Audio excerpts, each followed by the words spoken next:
السلام عليكم ورحمة الله وبركاته. الحمد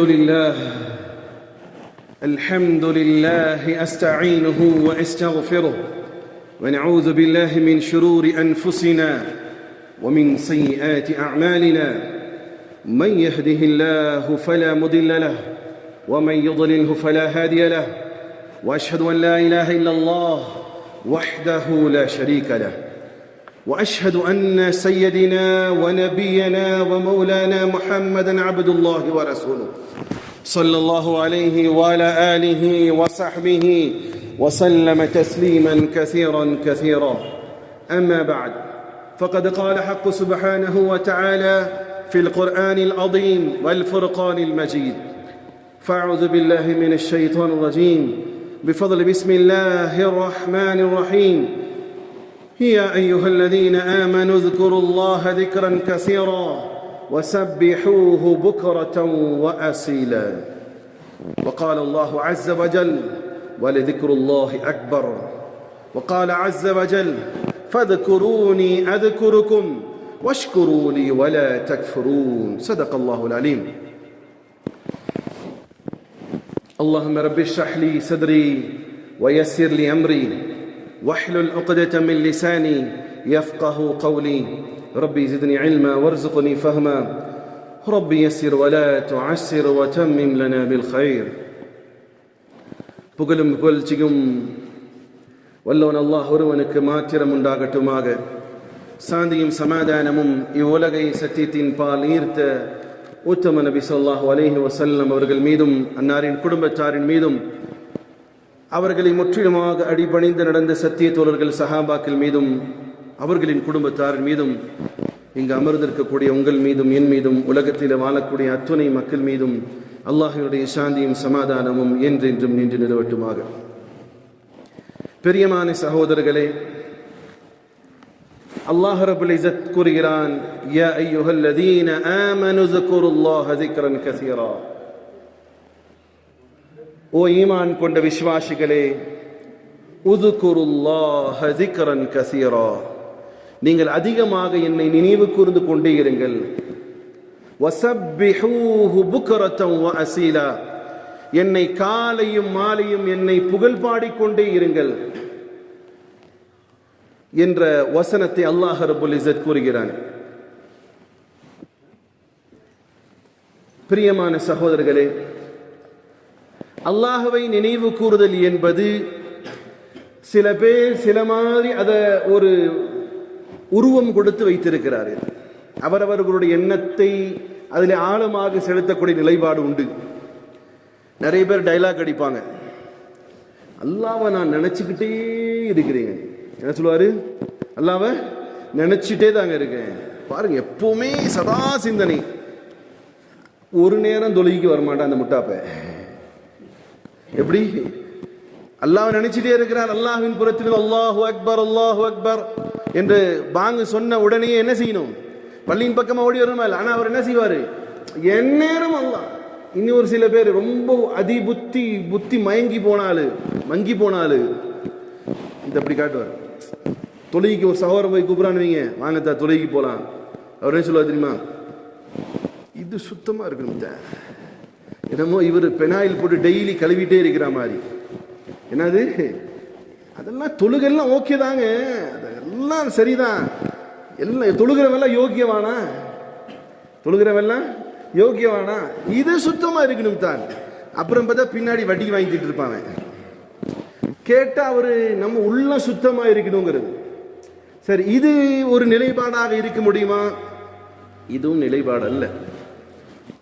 ஜிக்ர் என்ற அந்த விஷயத்திற்கான ஒரு சில புரிதலை உங்களுக்கு இந்த ஜும்மாவின் மூலமாக புரிய வைக்கலாம் என்று எண்ணுகிறேன். ஜிக்ர் என்பது நினைவு கூறுதல். ஜிக்ர் என்பது நினைவு கூறுதல். யாரை நினைவு கூறுதல்? உலகத்தை, மனைவியை, மக்களை, பிள்ளைகளுடைய கல்வி கட்டணத்தை, வியாபாரத்தை, கடனை, இதுதான் நினைவு கூறுறதா? இல்லை. நினைவு கூறுதல் என்பது இது அல்லாஹ். நினைவு கூறுதல் என்பது அல்லாஹ். சரி, அல்லாஹ் ரப்புல் இஸ்ஸத் ஜிக்ர் என்ற அந்த தன்மையை, எண்ணுதல் என்ற தன்மையை அல்லாஹ் நமக்கு கொடுத்துருக்கிறான். இப்போ ஜிக்ர்னா என்னத்தா? பொதுவாக நம்ம பார்த்துட்டு வரோம். இப்போ இல்லை, ஜிக்ரு போயிடுச்சு. இப்போ ஜிக்ரு போயிடுச்சு, ரொம்ப குறைவு. சில பள்ளிகளில் பார்க்கலாம், அது ஃபஜருக்கும் அசருக்கு பின்னாடி என்ன செய்வாங்க, லா இலாஹ இல்லல்லாஹ்னு 10 முறை சொல்லிட்டு அப்படி கலைஞ்சு போவாங்க. அதுலேயும் சில பள்ளிகளில் பார்க்கலாம், அது இமாமுக்கு மட்டும்தான் அது சொல்லணும், பின்னாடி இருக்கிறாலாம் சொல்லக்கூடாது. சொல்லுமா சொல்லக்கூடாது, அப்புறம் அதை வைப்போம். இமாம் மட்டும் சொல்லிட்டு எந்திரிச்சு போயிடுவார். சரி, ஜிக்ர்னா என்ன? நம்ம வெளிப்படையாக பார்க்கறது, ஒரு தஸ்பீயை பிடிச்சி என்ன செய்யறது, ஒருத்தர் என்ன செய்வார், கையில் அப்படியே எண்ணிக்கிட்டே இருக்கிறதுக்கு பேர் என்னது, ஜிக்ர். சகோதரர்களே, அல்லது நமக்கு ஜிக்ருடைய பார்வை அப்படின்னு சொன்னா, கையில தஸ்பீ வச்சுட்டு அல்லது விரல்ல வச்சுட்டு சுப்ஹானல்லாஹ் சுப்ஹானல்லாஹ் சுப்ஹானல்லாஹ் சுப்ஹானல்லாஹ் சுப்ஹானல்லாஹ் அல்ஹம்துலில்லாஹ் அல்ஹம்துலில்லாஹ் அல்ஹம்துலில்லாஹ் அல்லாஹ் அக்பர் அல்லாஹ் அக்பர் சொல்றது, இது ஜிக்ர். சரி, இது ஜிக்ரா, இது ஜிக்ரா அப்படின்னு சொன்னா, இது வெளிப்படையான ஜிக்ர் தான், அதுல எந்த மாற்று கருத்துக்கும் இடம் இல்லை. ஆனா ஜிக்ர் என்பதனுடைய தாக்கம், அவர்கிட்ட போய் கேட்கிறோம், ஜிக்ர் பண்ற ஆள்கிட்ட என்னங்க பண்ணிட்டு இருக்கிறீங்கன்னு, அவர் என்ன சொல்லுவார், தஸ்பீயை வச்சு நான் சுப்ஹானல்லாஹ் சுப்ஹானல்லாஹ் சொல்லி ஜிக்ர் செய்கிறேன்னு சொல்லுவார். இது வெளிப்படையான ஒரு பிசிக்கலான ஒரு தன்மையை தவிர, அசல்ல ஜிக்ர் என்பதற்கான சரியான விடை, அதுக்கு டெஃபினேஷன் கொடுக்கணும்னு சொன்னா, இஸ்திஹ்ஸாருல்லாஹி ஃபில் கல்ப். இது காரணம், சுப்ஹானல்லாஹ் அல்ஹம்துலில்லாஹ் சொல்வது என்பது அல்லாஹ்வை நினைவு கூறக்கூடிய காரணிகளை தவிர இது ஜிக்ர் அல்ல. புரியுதாத்தா? கொஞ்சம் வித்தியாசமா சொல்ல, வித்தியாசம் இல்லை, உண்மையை உங்கள சொல்ல புரிய வைக்க பார்க்கிறேன். சுப்ஹானல்லாஹ் அல்ஹம்துலில்லாஹ் அஸ்தக்ஃபிருல்லாஹ் ஸல்லல்லாஹு அலைஹி முஹம்மது ஸல்லல்லாஹு அலைஹி வஸல்லம் என்ற இந்த தஸ்பீஹாத்துகள் உள்ளத்திலே அல்லாஹ்வை கொண்டு வருவதற்கான காரணிகளை தவிர இது ஜிக்ர் கிடையாது. ஒருத்தர் சொல்றாரு, இப்போ கையில தஸ்பீஹ் வச்சிருக்காரு. இப்போ நம்மால் இதுலேயும் விவாதம் வச்சிருப்பாங்க, எப்படி தஸ்பீஹ் கூடுமா கூடாதா, இது பித்அத்தா, இது கூடுமா, இது நபி ஸல்லல்லாஹு அலைஹி வஸல்லம் காலத்து தஸ்பீஹ் இருந்துச்சா, இப்படி 1000 கேள்வி எல்லாம் கேட்டு இப்போ தஸ்பீஹ் எடுத்து ஜிக்ர் பண்ற ஆளு கூட கொஞ்சம் உள்ள ஜுப்பாக்குள்ள வச்சு ஜிக்ர் பண்றாரு. என்னண்டு, ஏதாவது போற போக்கில் ஏதாவது சொல்லி கிளப்பி விட்டு போயிட்டாங்கன்னா என்ன பண்றது? இல்லை, இவருக்கே ஒரு டவுட்டு, தஸ்பீஹ் வச்சு செய்யலாமா செய்யக்கூடாதா. ஏதோ ஒரு மனுஷன் அல்லாஹ்வை நினைவு கூறதுக்கு ஒரு சாதனத்தை கையில் வச்சிருக்கிறான், அது என்ன ஆயிடுச்சு, உடஞ்சி போச்சு. ஹைர். இப்போ ஒரு மனுஷன் கையில தஸ்பீஹ் வச்சிருக்காரு, 200 300 தான், அவ்வளவுதான் தான், நான் வாங்கினதே 290 300 கொடுக்குறேன், சும்மா. அப்புறம் வீட்டுக்காரன் வந்தாங்க, சாப்பாடு இப்படி சொல்லிட்டு இருக்காரு.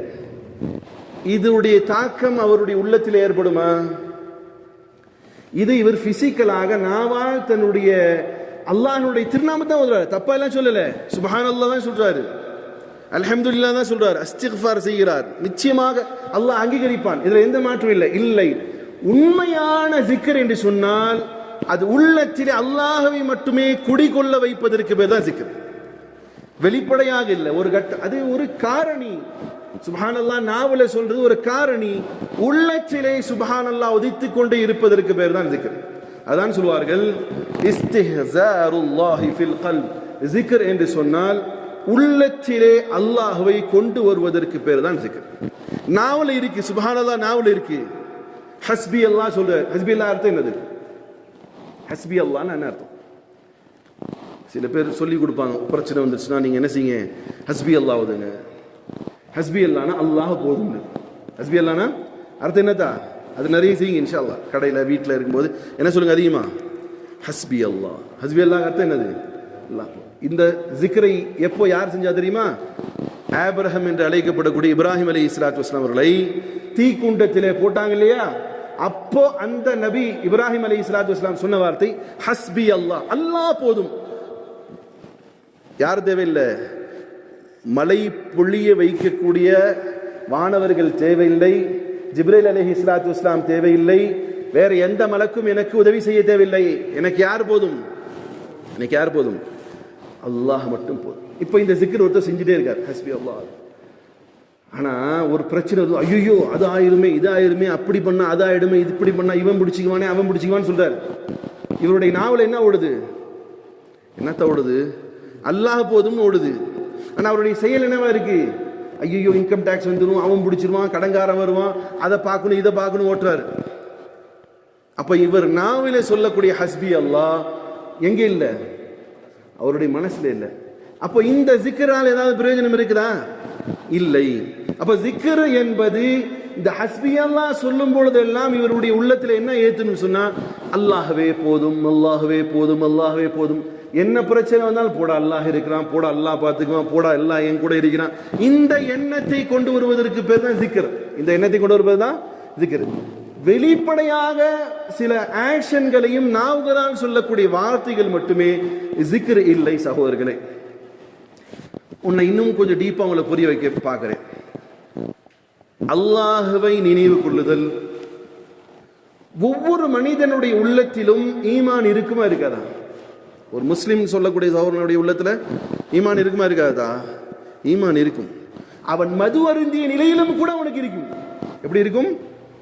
ஒரு இடத்துக்கு போயிட்டு இருந்தோம், நானும் ஒரு சகோதரரும். திடீர்னு இறங்கினாரு, ஆளை காணோம். நாங்கள்லாம் டீ சாப்பிட்டு இருக்கோம். அவர் பார்லி தண்ணி குடிச்சு வந்துட்டார். தெரியுதுல்ல, பார்லி தண்ணி குடிச்சு வந்து வண்டியில் உட்காந்துட்டார்.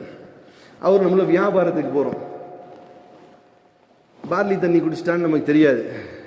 அப்படியே போயிட்டு இருக்கோம். ஒரு இடத்துல ஏதோ ஒரு சலசலப்பு. அவர் போய் நடு ரோட்டில் உட்காந்துக்கிட்டார். ஏற்கனவே இந்த மனுஷன் ஒரு மாதிரியான ஆள் தெரியாது.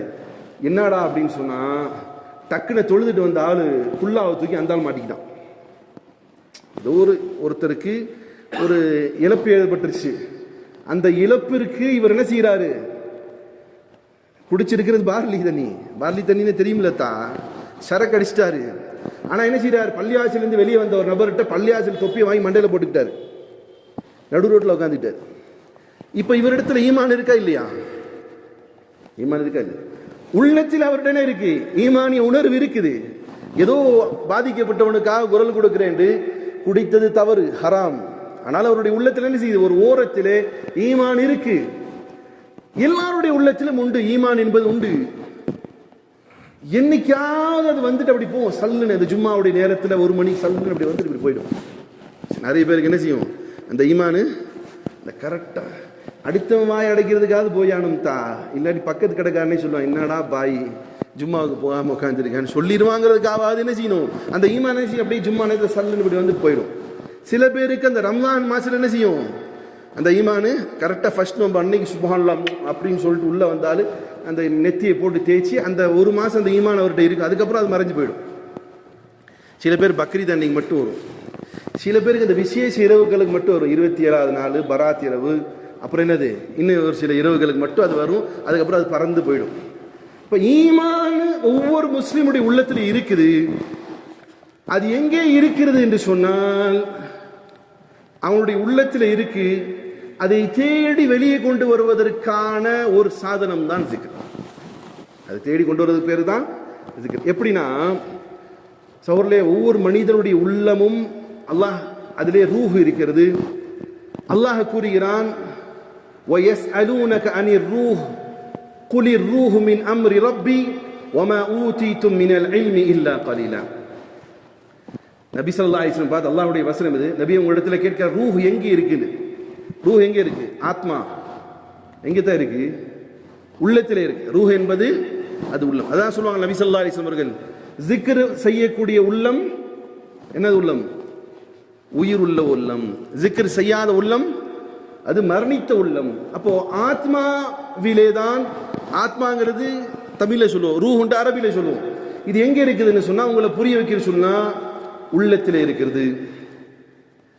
அது எங்கே இருக்கு? நம்ம பார்க்கக்கூடிய உள்ளம் வேறு, மானசீகமாக இருக்கக்கூடிய உள்ளம் வேற. அதுதான் ஒரு உருது பாடல்ல வரும், தில் தரியா சமந்தர் ரோட் ஏ. நம்ம பார்க்கிற உள்ளம் அது வேற, அல்லாஹ் நமக்கு ரியலாக கொடுத்த உள்ளம் அது வேற. நம்ம பார்க்கிற உள்ளம் அதுல என்னென்ன இருக்குன்னு சொன்னா சிந்தனைகள் பலவாறு இருக்கு. காலைல எந்திரிச்சா கடையை திறக்கணும், மதியமானா வீட்டுக்கு சாப்பாடை வாங்கி தரணும், இதெல்லாம் ஓடக்கூடிய ஒரு உள்ளம் இருக்கு. அல்லாஹ் ரியலாக ஒவ்வொரு மனிதனுக்கும் கொடுத்த உள்ளம் என்பது அல்லாஹ் குர்ஆன்ல சொல்றான், வனஃபக்து ஃபீஹி மிர் ரூஹி, என் ஆத்மாவை அவனுடைய ரூஹ் உடலிலே கலக்க செய்தேன்னு சொல்றான். சார் உங்களுடைய உள்ள நீங்க ஆக்டிவா இருக்கிறதுக்கு அடிப்படை என்னத்தா? உங்கள்ட்ட கேட்கிறேன், நீங்க ஆக்டிவா இருக்கிறதுக்கு அடிப்படை என்ன தேவை? என்ன தேவைதா? சாப்பாடு வேணும், பிரியாணியா, என்னது? நீங்க ஆக்டிவா இருக்கிறதுக்கு உங்களுடைய உடம்புல என்னுடைய உடம்புல என்ன வேணும்? ரூஹ், என்னது? ஆன்மா. இது போயிடுச்சுன்னா அவருக்கு பேர் மையத். அவருக்கு பேரு மையத். சரி, இந்த ஆத்மா யாரிடத்திலிருந்து கொடுக்கப்பட்டது? அல்லாஹ் சொல்ல, வனஃபக்து ஃபீஹி மிர் ரூஹி, என் ஆத்மாவிலிருந்து ஒவ்வொரு மனிதனுடைய உடலிலே நான் என்னுடைய ஆத்மாவை செலுத்தினேன். என்னுடைய ஆத்மாவிலிருந்து என்ன செஞ்சேன்? ஒவ்வொரு மனிதனுடைய உடலிலும் என்னுடைய ஆத்மா. அப்ப என் அல்லாஹ்விடம் இருந்து கிடைக்கப்பட்ட ரூஹ் எல்லா மனிதனுடைய உடல் உள்ளத்திலும் இருக்கு. ஆனா அது என்ன ஆகி கிடக்குது? சில பேருக்கு செத்து கிடக்குது, சில பேருக்கு அப்பப்போ வந்துட்டு போகும், சில பேருக்கு சாவும் போது வரும், சில பேர் செத்துது அப்படியே போயிடும், ஒண்ணுமே இல்லாம போயிடும். இப்போ ஒரு ஈமான் கொண்ட சகோதரனுக்கு அல்லாஹ் ஊதி அந்த ரூஹை தெரிந்து கொள்ளக்கூடிய ஒரு பாதையாக, பிளாட்ஃபார்மாக அல்லாஹுடைய ஜிக்ர் இருக்கு. அல்லாஹுடைய ஜிக்ர் இருக்கு. இப்போ நார்மலாக நாம் பார்க்கக்கூடிய ரூஹ், எண்ணம், உள்ளம், இதுல என்ன அடங்கி இருக்குன்னு சொன்னா உலகம் தான் அடங்கியிருக்கு. உலகம் தான் அடங்கியிருக்கு. காசு, பணம், காலையில் டியூட்டி, சம்பளம், ட்ரெஸ்ஸு, முழுசா உலகத்தினுடைய சாதனங்கள் தான் இருக்கு. இதை எல்லாத்தையும் மாற்றி அல்லாஹுவை மட்டுமே குடிகொள்ள வைக்கக்கூடிய ஒரு சாதனமாக, பிளாட்ஃபார்மாக அல்லாஹ் என்ன செஞ்சிருக்கிறான்? ஜிக்ருல்லாஹ்வை, அல்லாஹுவை நினைவு கூறுதலை, கலிமத்துல்லாஹ்வை அல்லாஹ் வைத்திருக்கிறான். இப்ப புரிஞ்சா ஜிக்ர்னா என்னன்னு ஓரளவுக்காவது புரிஞ்சிருக்கும்னு நினைக்கிறேன். இந்த ஜிக்ரை அல்லாஹ் எப்படி சொல்றான்னு சொன்னா, ஆயாத்துல்லாஹ், அல்லாஹுடைய அச்சாட்சின்னு சொல்றான். உதாரணத்துக்கு சூரியனும் சந்திரனும் நிலவும் கடலும் இவைகளை பார்த்து அல்லாஹ் என்ன சொல்றான்? ஆயாத்துல்லாஹ், அல்லாஹுடைய நினைவு. இவைகளை பார்ப்பதின் மூலமாக அல்லாஹ் நினைவுக்கு வரணும். வானத்தை பார்த்ததுமே அல்லாஹ் நினைவு வரணும். சந்திரனை பார்த்ததுமே சன் டிவி நினைப்பு வரக்கூடாது. என்ன நினைப்பு வரணும்? அல்லாஹ் நினைவு வரணும். நட்சத்திரங்களை பார்த்ததுமே கவிதைகள் ஞாபகம் வரக்கூடாது. என்ன ஞாபகம் வரணும்? அல்லாஹ் ஞாபகம் வரும். சில பேருக்கு நட்சத்திரம் பார்த்தா என்ன ஞாபகம் வரும்? அதுதான் ரோட் வே. அவனுக்கு யாருக்கு? கடலின் மார்க்கமாக பயணம் செல்லக்கூடியவனுக்கு அந்த காலத்தில் இருந்தது என்னது? பாதை காட்டியாக ஸ்டார்ஸ் இருந்துச்சு. அப்ப அந்த பாதை காட்டியாக ஸ்டார்ஸ் வரக்கூடாது. அல்லாஹுடைய வல்லமை நினைவு வரணும். இப்படி ஒரு பொருளை நினைவு கூறுவதற்கு மூலமாக, பார்ப்பதின் மூலமாக நினைவு கூற வைப்பது அல்லாஹுடைய அத்தாட்சிகள். இது போலதான் ஜிக்ர் மனிதனுடைய நாவிலே இருந்து உள்ளத்திற்கு சென்று அல்லாஹ்வை தன் உள்ளத்திலே கொடிகொள்ள வைக்கக்கூடியதற்குடைய அடிப்படை தான் சௌர்ல ஜிக்ர். அந்த ஜிக்ர் ஒவ்வொரு மனிதனுடைய உள்ளத்திலும் வந்துவிட்டால் மனிதன் நிம்மதி பெறுவான். மனிதன் நிம்மதி பெறுவான். சார், இன்னைக்கு யாருக்கிட்ட கேளுங்க, சமீபத்தில் கூட ஒரு சகோதரனை பார்த்து சொன்னேன். ஒரு சின்ன ஒரு பிசினஸ் உடைய விஷயங்களை பேசிடும் போது அவர் ரொம்ப உணர்ச்சி வசப்பட்டு சொன்னார், இதை முடிச்சுட்டேன்னு அவ்வளவுதாங்க, இதுக்கப்புறம் வாழ்க்கையில எதுவுமே தேவையில்லைங்க. நான் அப்பே சொல்றேன், நீ பொய் சொல்ற. இதை முடிச்சிட்டோம்னா இதுக்கப்புறம் நான் என் வாழ்க்கையில எதுவுமே கேட்க மாட்டேங்க, அல்லாட்ட அவ்வளவுதாங்க முடிஞ்சுங்க அப்படின்னா. அந்த சகோதரன் சொன்ன, நீ பொய் சொல்ற, அபாண்டமான பொய் சொல்ற. இல்லைங்க, அதுதாங்க என் ஆசை. சொல்லி கொஞ்ச நாள் முடியல, அப்புறம் ஒரு சென்ட் இடத்த வாங்குறான். நான் கூப்பிட்டு சொன்னேன், நேத்து தானடா சொன்னேன், ஒரு 2 மாசம் முன்னாடி, இதுக்கப்புறம் என் ஆசையே வராது. நீங்க ஒரு மனிதன் அவனுடைய ஆசை எந்த காலத்திலும் நிறுத்த மாட்டான். நபிகள் பெருமான ஸல்லல்லாஹு அலைஹி சொல்றாங்க, ஆதமுடைய மக்கள், மனிதன் பிள்ளைகள், அவனுடைய ஆசை எந்த காலத்திலுமே குறையாது.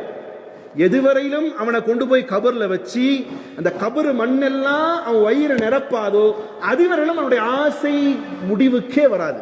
யார் சொன்னது? யார்தான் சொன்னா? நபிகள் பெருமானார் ஸல்லல்லாஹு அலைஹி வஸல்லம் இல்லையா? இப்போ மனிதனுடைய ஆசை இருந்துகிட்டே இருக்கும். அவனுடைய ஆசைக்கு அடிப்படை என்னன்னு கேளுங்க. ஒரு அழகான மனைவி கட்டுறேன், எனக்கு நல்ல செக்கச்சவேர்னு வெளியேறின மனைவி வேணுங்கிறான். எதுக்குடான்னு கேட்டா என்ன சொல்லுவான்? என்னன்னு சொல்லுவான்? நிம்மதியா இருக்கேன்னு இல்லையா? ஒரு ஆள் பெரிய வீடு கட்டுறான். இப்ப இவ்வளோ பெரிய வீடு ஏன்பா கட்டுற? தப்பு கிடையாது.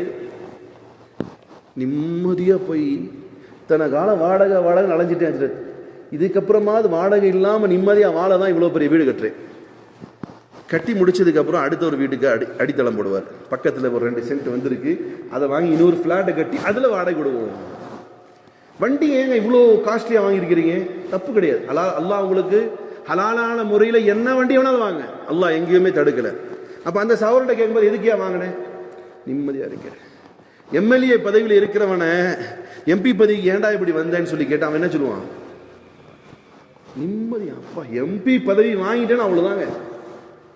சரி, இவர்களுடைய எல்லா முயற்சிகளுடைய எண்டு என்னன்னா, எல்லாருமே சொல்லக்கூடிய வார்த்தை நிம்மதியாக வாழ்வதற்கு. சரி, இந்த உலகத்தில் எல்லாமே கிடைக்கப்பட்டவன் எவனாவது ஒருத்தனை நீங்கள் காட்டுகள், நான் நிம்மதியாக இருக்கிறேன்னு சொல்லி. பெரும் பெரும் கோடீஸ்வரர்கள் கூட, இந்தியாவில் டாப்பஸ்ட் கோடீஸ்வரனும் கூட அவனுக்கு வரக்கூடிய சில வியாதிகள் யாருக்குமே வரக்கூடாதுங்கிறான். அவன் வாங்கி வச்சிருக்கிற சொத்துக்கு அவன் தான் வாரிசா இருக்கிறான், அவனை தவிர வேற யாரும் இல்லை, அது அவனும் கஷ்டமா இருக்கிறான். அவனுக்கு 1000 வாரிசுகள் இருக்கு, எதுக்குடா இதெல்லாம் செஞ்ச? நிம்மதி பெறணும். இருக்கக்கூடிய கோடிக்கணக்கான ரூபாய்களை திருமணத்திற்கும் பிள்ளைகளுக்கும் பேரக்குழந்தைகளுக்கும் நாய்களுக்கும் கூட செலவழிக்கிறார்கள். அவரிடத்தில் கேட்கப்பட்டால் என்ன என்ன எதிர்க்குங்கிறான்? பணக்காரா இருக்கான், அவன் நாய் 5 கோடி ரூபாங்கிறான், எதுக்குடா இந்த 5 கோடி ரூபா நாய் வச்சிருக்கே, அது நக்கிதான்டா திங்க போகுதுன்னு கேட்டான். அவன் என்ன சொல்றான்? ஒரு ஹாப்பினஸ். அப்படி வந்து வால் ஆட்டிட்டு நம்மளை உரசுனா ஒரு ஹாப்பினஸ். 5 கோடி ரூபா செலவு பண்றியாடா? ஆமா, எனக்கு ஒரு ஹாப்பினஸ். கிடைச்சிருச்சாடா? இல்ல, பிரஷர் மாத்திரை போட்டால் தான் கிடைக்குது. நைட்டு தூக்கமே வரல, என்ன செய்ய வேண்டியது இருக்கு? ஏதாவது மாத்திரை போட்டால் தான் தூக்கம் வருது. அப்போ ஏன்ப்பா இவ்வளோ எல்லாம் பண்ணேன்? தடுத்திருக்கான அல்லாஹ் தடுக்கல. அப்போ இஸ்லாம் என்ன செய்யல? நீங்க சில பேர் இந்த அஸ்ரத்துக்களே நிறைய சம்பாதிச்சு ஆகாது போல தெரியுதா, இவங்க எப்படிதான்? அப்படிலாம் இல்லை. நீங்க சம்பாதிங்க, எவ்வளோ ஹலாலான எவ்வளோ சம்பாதிங்க. ஆனால் சம்பாதிக்கக்கூடிய ஒவ்வொருவனும் சொல்லக்கூடிய வார்த்தை எதற்காக? பதவி, பணம், காரு, பங்களா, மனைவி, பிள்ளைகள் எல்லாத்தையும் அடிப்படையா சொல்றது எதுக்குதான் சொல்றாங்க? எதுக்குதான்? நீங்க எல்லாம் தியாகிகளா? எதுக்கு நீங்களும் நானும் சம்பாதிக்கிறேன்? எதுக்குன்னு கேட்டா என்ன சொல்லுவோம்? நிம்மதி. கிடைச்சிருச்சா? கிடைச்சிருச்சாதான்? இல்லை கிடைச்சாலும் எந்திரிச்சு இப்பயே சொல்லுங்க, நான் நிம்மதியா இருக்கேன் பார்ப்போம். யாரும் சொல்ல முடியாது. ஆனால் சில பேர் சொல்லுவாங்க, அவங்க இந்த மஜ்லிஸ்ல இருக்காங்களான்னு தெரியாது. அல்லாஹ் சொல்றான், எப்பா நிம்மதி என்பது அல பி திக்ரில்லா, நிம்மதி என்பது திக்ர்ல தான் இருக்கு. என்னை நினைவு கூறுவதில் மட்டுமே நிம்மதி இருக்கு, வேற எதுலையும் கிடையாது. நம்ம நினைச்சிட்டு இருக்கிறோம் காசு, இந்த 1 லட்ச ரூபா சம்பாதிச்ச மாசம் 10 லட்ச ரூபா வந்துச்சுன்னா நிம்மதின்னு, அதுல 5 லட்ச ரூபா பொசுக்குன்னு மாத்திரைக்கே போகுது. என்னென்னமோ நாங்களும் பண்றோம், எல்லாம் பண்றோம், கடைசியில நிம்மதி இல்லையே.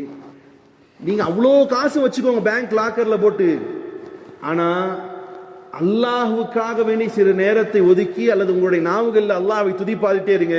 உங்கள்ட்ட காசும் இருக்கும், உங்களுடைய நாவல சொல்லுங்க நிம்மதியா இருக்கிறேன். சகோதரர்களே, அதற்காக தான் ஜிக்ர் செய்ய வேண்டும். அல்லாஹ் கூறுகிறான், அலா மக்களே தெரிந்து கொள்ளுங்கள், பிதிக்ருல்லாஹி தத்மஇன்னுல் குலூப், நிச்சயமாக அல்லாஹ்வாக என்னை நினைவு கூறுவதிலே தான் உங்களுக்கு நிம்மதி இருக்கிறது. அப்ப அல்லாஹ் வால் நிம்மதி பெறப்பட்டவர்கள் எப்படி இருப்பார்கள்?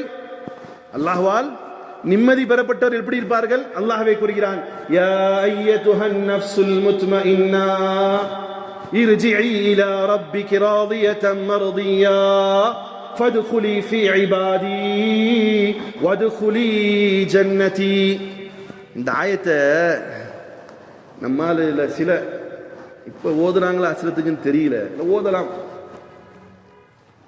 எப்போ ஓதுவாங்க தெரியுமா? மையத்தை கபர்ல வச்சுட்டு தண்ணிய அந்த பானையில் கொண்டு வந்து ஊற்றும் போது ஓதுவார், யா அய்யதுஹன் நஃப்ஸுல் முத்மஇன்னா. அந்த மையத்தை தூக்கிட்டு போகும்போதே சொல்லுவான், என்னடா பணம் கிணக்குது இந்த பய என்ன. அவர் சொல்லுவாங்கல்ல, மனசே பாரமா போகுது. மனசு பாரம் எல்லாம் எதுல வரும்? மையத்தில் வருங்குவாங்க. அல்லாஹ் அறிவான். இவரு மனபாரமாக போற ஆளை கொண்டு போயிட்டு அஸ்ரத்துக்கிட்ட தண்ணி ஊத்துங்க அஸ்ரத்துங்கிறாரு. அஸ்ரத் என்ன அஸ்ரத் ஓதுறாரு? யா அய்யத்துஹன் நஃப்ஸுல் முத்மஇன்னா, ஓ நிம்மதி பெற்ற மனசே. இவர் நிம்மதியா போயிருக்காரா?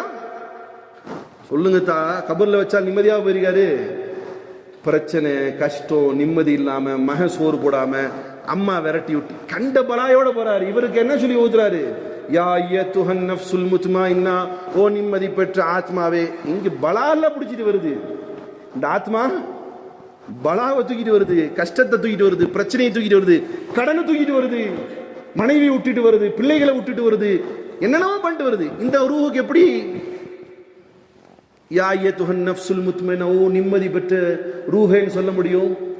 இல்ல. இந்த முத்மஇன்னாங்கிறத எங்கே சொல்றான் அல்லாஹ்? அலா பிதிக்ரில்லாஹி தத்மஇன்னல். தத்மா முத்மா, தத்மா முத்மா. முத்மஇன்னா அப்படின்னு சொன்னா நிம்மதி பெற, தத்மஇன்னானா நிம்மதி பெறுவீர்கள். நீங்கள் நிம்மதி பெற வேண்டும் என்று சொன்னால் அந்த நிம்மதி திக்ர்ல இருக்கு. அப்ப அந்த ஜிக்கர்ல நிம்மதி எப்படி ஆயிடும்? அதுக்கு வெளிப்படையாக எப்படி தெரியுமா பார்க்கலாம்? என்ன அடிச்சாலும் தாங்குறான்டா, என்ன அடிச்சாலும்.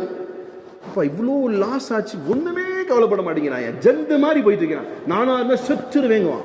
பாத்திருக்கீங்களா இல்லையா சார்? பாத்திருக்கீங்களா இல்லையா சார்? சில பேருக்கு என்ன கஷ்டம் வந்தாலும், என்ன பிரச்சனை வந்தாலும் பாட்டுக்கு போயிட்டு இருப்பான். என்ன தெரியுமா? அவன் உலகத்துல எல்லாமே பெற்றிருந்தான், உலகத்தினுடைய அந்த ஈர்ப்பு அவன் உள்ளத்தில் இல்லை, அல்லாஹ் தான் இருக்கிறான். என்ன போடான்னு போயிட்டே இருப்பான். இப்ப இந்த முத்மஇன்னா எங்க கிடைக்கும், எப்படி கிடைக்கும் சொன்னா, ஜிக்ர்ல இருக்க இருக்க இருக்க இருக்க அல்லாஹ் குடிகொள்வான். அல்லாஹ் குடிகொள்ளும் போது என்ன பிரச்சனை வந்தாலும் வந்து தெரியாது. அல்லாஹ் சொல்றான், மா அஸாப மின் முஸீபத்தின் இல்லா பிஇذنில்லாஹ். உங்களுக்கு என்ன பிரச்சனை வந்தாலும் அல்லாஹ் தான் தருகிறான். என்ன சோதனை வந்தாலும் யார் தர்றா? பக்கத்து வீட்டுக்காரன் ஒரு மாதிரிய வந்தான், வண்டியில வரும்போது கையில எலுமிச்சம்பழம் கொண்டு வந்தான். அவன் தான் போட்டு விட்டு போயிருப்பான். அவன் பாவம் வெயில் காலத்துல ஒரு ஜூஸ் போலான்னு கொண்டு வந்துருப்பான். இவன் ஈமான் எங்க போயிடுச்சு? என்ன சொல்லுவான்? இவன் தான் ஏதோ பண்ணிட்டான் பொழுது, கேமரா இருந்தா பாரு. அவன் கையில் அன்னைக்கு வியாழக்கிழமை கரெக்டா வந்தான், எலுமிச்சம்பழத்தோடு வந்தான். அல்லது வீட்டில இருந்து வெளியே போகும்போது ஏதோ வண்டியில விழுது, காலில் அடிபட்டுச்சு. என்ன சொல்லுவாரு? அந்த முண்டச்சி நடுவில் வந்தா அவ தான் பண்ணான். நவுசுபில்லா. இது சொல்லக்கூடிய வீடுகள் உண்டா இல்லையா? உண்டா இல்லையாத்தா? பொசுக்குன்னு வெளியே போறான் ஸ்பீடா, சல்லுன்னு உள்ள வந்துட்டா. ஏன்னா இவ்வளவு வேகமா போனிய? இல்ல இல்ல, காலு தட்டிருச்சு, கொஞ்ச நேரம் வந்து உட்காந்து தண்ணி குடிச்சிட்டு போனோம். அதுக்கு வேற சொல்லுவாங்க, எங்க மூதாஜி சொல்லிக்காங்க, தண்ணி குடிச்சிட்டு உட்காந்துட்டு போனோம். ஒரு சில பேர் போவான், பூனையை பார்த்ததுமே சல்லுன்னு வெளியே நின்பாட்டு வண்டியை ஷூ அப்படிங்குவான். இல்லை அவுது பில்லாஹி மினஷ் ஷைத்தாங்க ஏதோ ஒன்று சொல்லுவான். என்னடானா இவனுக்கு நம்பிக்கை இல்லை இந்த அஸ்பாபுகள் பொருள் மீது. ஆனால் அல்லாஹ்வின் மீது நம்பிக்கை கொண்டவன் என்ன திரும்ப சொல்லுவான்? எது பூனை வரட்டும், யானை வரட்டும், என்ன வரட்டும், என்னது அவருடைய நம்பிக்கை முழுவதுமாக யாரிடத்துல இருக்குன்னு சொன்னா அல்லாஹ் சொல்றான், மா அஸாப மின் முஸீபத்தின் இல்லா பிஇذنில்லாஹ். உங்களுக்கு வரக்கூடிய எல்லா சோதனைகளும் அல்லாஹ்விடத்திலிருந்து தான் வருகிறது. வமன் யுமின் பில்லாஹ், அல்லாஹ்வின் மீது யார் நம்பிக்கை வைக்கிறார்களோ, யஹ்தி கல்பா, அல்லாஹ் அவருடைய உள்ளத்தை நேர்வழிப்படுத்துகிறான். இப்போ இந்த முத்மஇன்னா நிம்மதி பெற்ற உள்ளம் எப்படி இருக்குன்னு சொன்னா, எதை பத்தியும் கவலைப்படாது, எதை பத்தி சிந்திக்காது, அது பாட்டுக்கு போகும். இன்னும் சொல்ல போனா நிறைய டைம் உங்கள்ட்ட கேட்டிருப்பேன், இஸ்லாமிய அடிப்படை கொள்கை அல்லது அடிப்படை சட்டம் அல்லது உரிமை என்னது? ஆமன்து பில்லாஹி, அப்புறம் அது ஈமானே முஜ்மல், ஈமானே முஃபஸ்ஸல். அது எத்தனை பேர் ஞாபகம் இருக்கு? தயவு செஞ்சு அதெல்லாம் போய் மனப்பாடம் பண்ணுங்க. கண்ட பாட்டெல்லாம் மனப்பாடம் பண்றீங்க. ஈமானே முஃபஸ்ஸல் அதுல என்ன சொல்லப்படுது? ஆமன்து பில்லாஹி பி அஸ்மாயிஹி, அப்புறம் என்னது சொல்லுங்க யாராவது, வசிஃபாத்திஹி வகபில்து ஜமீஅ அஹ்காமிஹி இக்ராரும் பில் லிசான் வ தஸ்தீகும் பில் கல்ப்.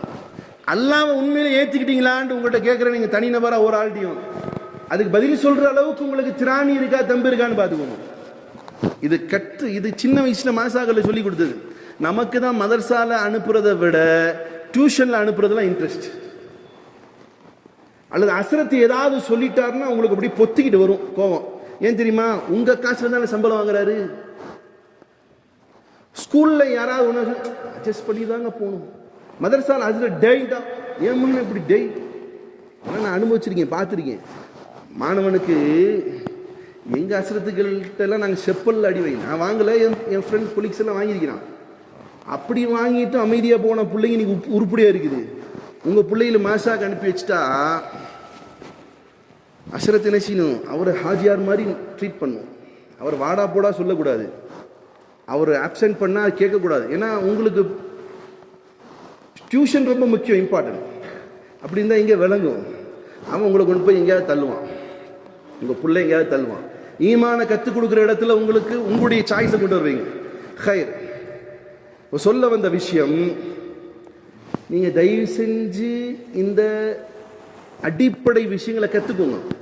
அந்த காலத்தில் எல்லாம் சொல்லிக் கொடுத்தாங்க. மதரசால போனால் ஆமன்து ஈமானை முஃபஸ்ஸல், ஈமானை முஜ்மல் சொல்லி கொடுத்தாங்க. அடிப்படை என்னது, ஈமான்னா என்னன்னு அந்த பிள்ளைக்கு தெரியும். இப்போ ஈமான்னா நம்ம கடலில் விற்கிற சாமான்னு நினச்சிட்டு இருக்கோம். ஈமான்னா என்னத்தான், அது கடலில் விற்கும் பொழுது சாமான். ஈமானுடைய அடிப்படைன்னு அல்லாஹ்வுடைய தூதர் ஸல்லல்லாஹு அலைஹி வஸல்லம் கற்றுக் கொடுத்தது ஆமன்து பில்லாஹ் பி அஸ்மாஹி, நான் அல்லாஹ்வை ஏற்றுக்கொண்டேன், அவருடைய பெயர்களுடைய எத்தனை தன்மை இருக்கோ அத்தனை தன்மை கொண்டும் நான் ஏற்றுக்கொண்டேன். அல்லாஹ்வுடைய ஒரு தன்மை என்னது, பசீர், பார்க்கக்கூடியவன். உங்களுடைய பிரச்சனை நடக்கும்போது நீங்க என்ன சொல்ல, அல்லாஹ் குருடனான்னு கேட்கக்கூடாது. என் பிரச்சனையை அல்லாஹ் பார்த்துக்கிட்டே இருக்கான். அல்லாஹ்வுடைய எல்லா தன்மையை கொண்டு நான் ஏற்றுக்கொள்கிறேன். வசிஃபாத்தி வகபில்து ஜமீஅ அஹ்காமிஹி, எல்லா நபி ஸல்லல்லாஹு அலைஹி வஸல்லம் அவர்கள் அல்லாஹ் எதெல்லாம் சட்டமாக மார்க்கத்தை கற்றுக் கொடுத்தாரோ அவை அனைத்தும் நான் ஒப்புக்கொள்கிறேன். இக்ராரும் பில் லிசான், நாவால சொன்னேன். வ தஸ்தீகும் பில் கல்ப், உள்ளத்தை கொண்டு ஏற்றுக்கொண்டேன். இப்போ இந்த வாழ்க்கை நாவால சின்ன குழந்தை சொல்லி கொடுத்துட்டோம். ஈமானை முஜ்மல், ஆமன்து பில்லாஹி பி அஸ்மாஇஹி வ சிஃபாத்திஹி வ கபில்து ஜமீஅ அஹ்காமி, இதெல்லாம் சொல்லி கொடுத்த அந்த பிராக்டிக்கல் லைஃபாக கொண்டு வருவதற்கு அடிப்படை என்ன தெரியுமா, அல்லாஹ்வுடைய zikr. இப்போ இன்னும் உங்களை புரிய வைக்க பார்க்குறேன். நீங்கள் ஏற்றுக்கொண்டு இருக்கக்கூடிய கொள்கையினுடைய பேர் அரபியில் சொன்னால் என்ன சொல்லுவீங்க? அல்லது மூமீன்கள் சொல்றீங்க. இந்த மூமீன்கள்ங்கிற வார்த்தை எதுலேருந்து வந்துச்சு? ஈமான். ஈமான்னா என்னது? இஸ்லாம்னா என்னது? இஸ்லாம் அரபி வார்த்தை. தமிழ் வார்த்தை என்ன சொல்லுவோம்? நிம்மதி, அமைதி. இப்போ அமைதிங்கிறதுக்கான டெஃபினேஷனாக வாழ்க்கையில் எப்படி வரணும்? ஒரு மனுஷன் அமைதியாக இருக்கிறான்னா என்ன அர்த்தம்? அமைதியாக இருக்கான்னு என்ன அர்த்தம்? வாய் பொத்திட்டு புல்ல புளிச்சி மாதிரி இருக்கிறது பேர் அமைதியா? இல்லைங்க. அமைதிங்கிறது எதையும் சாராமல் இருக்கக்கூடியதற்கு பேர் அமைதி. அல்லாஹ் குர்ஆனில் சொல்ல, லா ஹவுஃபுன் அலைஹிம் வலா ஹும் யஹ்ஸனூன், அவர்கள் எதற்கும் பயப்பட மாட்டார்கள், கவலையும் கொள்ள மாட்டார்கள். இன்னைக்கு 1 கோடி ரூபாய் வியாபாரம் இருந்துச்சுன்னா அல்ஹம்துலில்லாஹ், அடுத்த நாள் 1000 ரூபாய்க்கு அல்ஹம்துலில்லாஹ். இதோட பேர் தான் என்னது? லா ஹவுஃபுன் அலைஹிம் வலா ஹும் யஹ்ஸனூன். இந்த ஈமானை வெளிப்படையாக பார்ப்பது, உணர்வதற்கு அடிப்படையாக இருக்கக்கூடியதற்கு பேர் தான் zikr. அந்த zikriலேயே சிறந்த zikr எது தெரியுமா? தஸ்பீஹ் எடுத்து பிடிச்சிட்டு zikr செய்யறது இருக்குல்ல, அது மட்டும் இல்லை, அதுக்கு முன்னால் zikriலே சிறந்தது அல் குர்ஆன். zikriலே சிறந்தது அல் குர்ஆன். குர்ஆன் யாருக்கு கொடுக்கப்பட்டுச்சு? யாருக்கு தான் கொடுக்கப்பட்டுச்சு குர்ஆன்? யாருக்கு? நபி ஸல்லல்லாஹு அலைஹி வஸல்லம். ஒட்டுமொத்த உலக மக்களுக்கும் கொடுக்கப்பட்டது குர்ஆன். குறிப்பாக இதனை பிதட்டிக் கொள்ளக்கூடிய சமூகம் யாரு? யாருக்கு கொடுக்கப்பட்டுச்சு? இஸ்லாமியர்கள். இன்னைக்கு உங்க எல்லாத்துக்கிட்டையும் கேட்குறேன், சில நேரங்களில் கேட்கறது உங்களுடைய ஆள் மனதில் ஏதேனும் ஒரு பாதிப்பை ஏற்படுத்தி அதுக்கு பிறகாவது நீங்கள் நல்வழி பெறணும். இன்னைக்கு காலையிலேருந்து எத்தனை பேர் குர்ஆனை தொட்டீங்க? கை தூக்கும் பாருங்க. 1 2 இந்த சபையில் 1 2 பேர் தான். வேற யாருக்கும் டைமே இல்லை. எல்லாம் தான் நோண்டி இருப்பீங்கல்ல, தள்ளி இருப்பீங்க இல்லையா? ஆனால் அதே குர்ஆனில் ஏதாவது ஒருத்தர் ஏதாவது சொல்லிட்டான்னு சொன்னால் கத்துவீங்க, கதறுவீங்க, ஆனால் தொட மாட்டீங்க. வீட்டில் மையத்து இருந்தால் கொண்டு வந்து வீட்டுக்கு நடுவில் வச்சு ஓத சொல்லுவீங்க, அசரத்துக்களை வச்சு, அதுவும் காசு கொடுத்து. ஆனால் பிதட்டி கொள்ளக்கூடிய சமூகம் எங்களுக்கு கொடுக்கப்பட்ட குர்ஆன். ஆனால் அல்லாஹ் கூறுகிறான், zikriலேயே சிறந்தது zikr அல் குர்ஆன். அதுலேயும் சில பேர் சொல்லியிருக்கிறான், இதெல்லாம் தமிழில் படிக்காதீங்க தான், உங்களுக்கு புரியாது. அந்த ஆள் பேச்செல்லாம் கேட்காதீங்க. தமிழ்லையாவது அரபி தெரியாட்டி வெக்கப்படணும் தா. குர்ஆன் அரபியில் ஓத தெரியாட்டி எங்கிட்டலாம் ஃபுல் பவர் இருந்துச்சுன்னு வைங்களே. நேற்று கூட ஒரு நிக்கால பார்த்தேன், அஷ்ஹது அல்லா இலா, கேவலப்படுத்துறாங்க உங்களை. வெக்கமா இல்லை உங்களுக்கு எல்லாம்? அப்படி சொல்லும் போதே அஸ்ரத் நில்லுங்க, எனக்கு ஞாபகம் இருக்கு சொல்றேன். இல்லை நான் அவ்வளோ ஒன்றும் தரங்கட்டு போல, நான் என்ன செய்யறேன், எனக்கு இந்த களிமா தெரியும் சொல்ற அளவுக்கு உங்களுக்கு தெம்பு திராணி இருக்கா? சரி, ஒரு கட்டமைப்பாக இருந்து நிக்கா செஞ்சு வரும்போது ஃபர்ஸ்ட் அடிப்படையில் என்ஓசி கொடுக்குறதா இருந்தா அல்லது நிக்காவுக்கு அந்த முஹல்லாவினுடைய பொறுப்புதாரிகள் வரணும்னா இன்ஷா அல்லாஹ் ஒரு காலம் வரும். இந்த மாப்பிள்ளை குரான் ஓது இருந்தாதான்ப்பா நிக்கா ஓதுவோன்னு சொன்னா நீ நிறைய பேருக்கு ஏபிஜே அப்துல் கலாம் ஆயிடுவான். அப்படிதான் இருக்கு இந்த சமுதாயம். அப்படிதானே தான், உண்மைதானே? குரான் ஓது சரி, கேவலப்படணும், வெக்கப்படணும். உங்களை உணர்த்துறதுக்காக சொல்லி சரி, உங்களை கேவலப்படுத்த சொல்லலை. அப்படி இல்லாட்டி குறைஞ்சபட்சம் அது தமிழ்லையாவது படிக்கணும். தமிழும் தெரியாதா? தமிழ் தெரியும்ல, தாய்மொழி தமிழ் தானே, தமிழ்லையாவது படிக்கணும். இது சிறந்த திக்ர். இரண்டாவது திக்ர் இருக்குது அஸ்ஸலா, தொழுகை. அஸ்ஸலா, தொழுகை சிறந்த திக்ர். அடுத்தது ஜிக்ருல்லாஹ்விலே சிறந்தது எது தெரியுமா? மஸ்ரூனுடைய துவாக்கள். நபி ஸல்லல்லாஹு அலைஹி வஸல்லம் இந்த சமூகத்தை எப்படி அழகாக வழிநடத்தினாங்கன்னு சொன்னா, எப்பவுமே நீங்க அல்லாஹ்வை நினைவு கூர்ந்து கொண்டே இருக்கணும். எந்த நேரம் வரையிலும் அல்லாஹ்வை திக்ர் கூறிக்கொண்டே இருக்கணும். நீங்கள் கழிவறைக்கு சென்றாலும் அல்லாஹ்வை திக்ர் இருக்கணும். பாத்ரூம்ல போனா என்ன துஆ ஓதணும்? அல்லாஹும்ம இன்னி அஊது பிக மினல் குபுஸி வல் கபாயிஸ். நீங்க சாப்பிடும்போது அல்லாஹ்வை நினைவு கூறணும். பிஸ்மில்லாஹ். மறந்துட்டீங்க என்ன சொல்லணும்? பிஸ்மில்லாஹி அவ்வலஹு ஆஹிரஹு. சாப்பிட்டு முடிச்சதுக்கும் பிறகும் நீங்கள் அல்லாஹ்வை நினைவு கூறணும். கடவீதிக்கு சென்றால் அல்லாஹ்வை நினைவு கூறணும். பள்ளிக்கு வந்தால் அல்லாஹ்வை நினைவு கூறணும். பள்ளியிலிருந்து வெளியே போன அல்லாஹ்வை நினைவு. எந்த அளவுக்கு சொன்னால் நீங்கள் உங்களுடைய மனைவியோடு உடலுறவு கொள்ளும் பொழுதும் கூட நீங்கள் அல்லாஹ்வை நினைவு கூறுவதற்காக பெருமானார் ஸல்லல்லாஹு அலைஹி வஸல்லம் மனைவியோடு இச்சையிலே உச்சத்தில் இருக்கக்கூடிய நேரத்திலும் கூட உங்களுடைய எண்ணம் அல்லாஹ் இருக்கிறவங்களுக்காக துஆவை சொல்லி கொடுத்தாங்க. ஏன்னா அந்த நேரத்தில் உங்களுடைய அந்த செயலின் மூலமாக பிறக்க இருக்கக்கூடிய குழந்தையும் கூட அல்லாஹ்வுடைய திக்ரோடு வரணும், ஷைத்தானுடைய தாக்கம் ஏற்படக்கூடாது என்பதற்காக பெருமானார் ஸல்லல்லாஹு அலைஹி வஸல்லம் என்ன செய்றாங்க? திக்ருகளை சேர்த்து கொடுக்கும். இப்போ இந்த வாழ்க்கையில காலைல எந்திரிச்சதுமே என்ன செய்வார்? காலைல எந்திரிச்சு என்ன துஆ செய்யணும்? அஸ்பஹ்னா வ அஸ்பஹில் முல்கு லில்லாஹி ரப்பில். அப்புறம் என்னது? அல்ஹம்துலில்லாஹி அல்லதி அஹ்யானா பஅதமா அமாதனா வ இலைஹி. கண்ணாடி பார்க்கிறார், பால் குடிக்கிறார். எல்லா நேரத்திலும் என்னுடைய சமூகம் அல்லாஹ்வை நினைவு கூர்ந்து கொண்டே இருக்கணும் என்பதற்காக பெருமானார் ஸல்லல்லாஹு அலைஹி வஸல்லம் திக்ர் சொல்லி கொடுத்தாங்க. இதற்கு பிறகும் சில திக்ர்கள் இருக்குது. அது உள்ளபடியே உங்களுக்கு ஆசை இருந்தால் அடுத்த வார ஜும்மாக்கு ஃபர்ஸ்டா வந்து உட்காருங்க. அல்லாஹ் ரப்பல் இஸ்ஸத் சொல்லக்கூடிய திரும்ப ஒரு வார்த்தை அல்லாஹு.